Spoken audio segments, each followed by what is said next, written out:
Hello, my opponent, hello, judge, and hello, audience. My name is Justin White, and this is my third round of proposition opening statement for why prisons should be abolished, with about a 10-second grace period.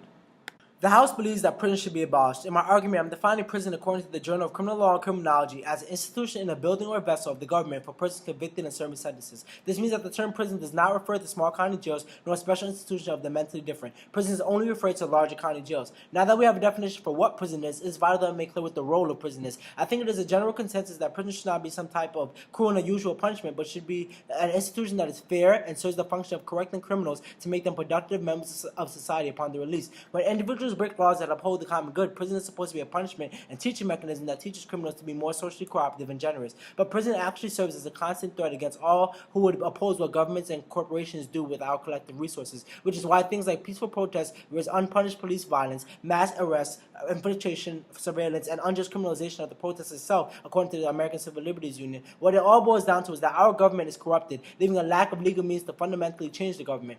Because elections are just a means of weeding out representatives, where instead of the winner being who has the public's best interest in mind, it is survival of the richest. For example, if you want the government to pass a gun law, democracy is great when you can gather up hundreds of thousands of dollars in donations to support a representative. But if you want to live in a society that truly values human interests over a corrupted government and corporate interests, then you're out of luck. The government does not really represent you. Our government today represents the ideals and interests of the rich and the powerful, which is why crimes committed by the lower classes, like theft, often face much harsher punishments than the crimes by the rich, like white-collar crimes that often cost society much more. Understanding this corruption is key because the prison system is run by this corrupted government and thus falls within the realm of the corruption that cannot be fixed through reforms if it does not fall within the lines of the interests of the rich. This brings me to my next harm. Prison should perform a service to society, but what it actually does is disempower minorities, especially people of color. Blacks and Latinos are disproportionately imprisoned in this country. Of the 2.3 million people incarcerated in the United States, blacks represent 1 million of them, while only representing 13.2% of the populations.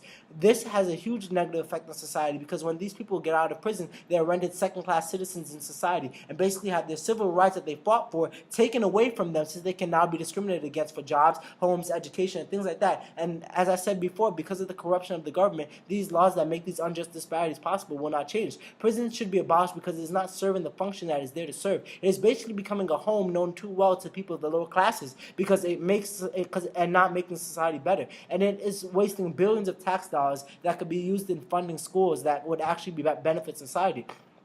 But there's a multitude of alternatives that should be used in place of them. Firstly, our prisons are overflowing with nonviolent drug offenders. I propose drug programs to help and treat them for their addictions. The programs would include routine drug tests, counseling, and assistance with finding jobs or education so that they have other things to do to get help and to help them get away from drugs. Secondly, the petty offenders that participate in low-level crimes like shoplifting should have to pay fines or must work for the government until they can pay off what was stolen, which would help the economy by using the labor to produce goods and those goods will be sold and making money for the economy. Thirdly, for the higher level offenders, house arrest should be used as an alternative. This allows officials to know exactly where they are at all times, and since they are in their homes, they are separated and not easily able to harm society. They would also be taught through online courses how to work from home so that they are not unable to pay their rent or support their children or family. Boot camp should be for violent offenders, including which consists of intense daily regimens, including physical exercise, individual counseling, educational classes, and studying for the GED.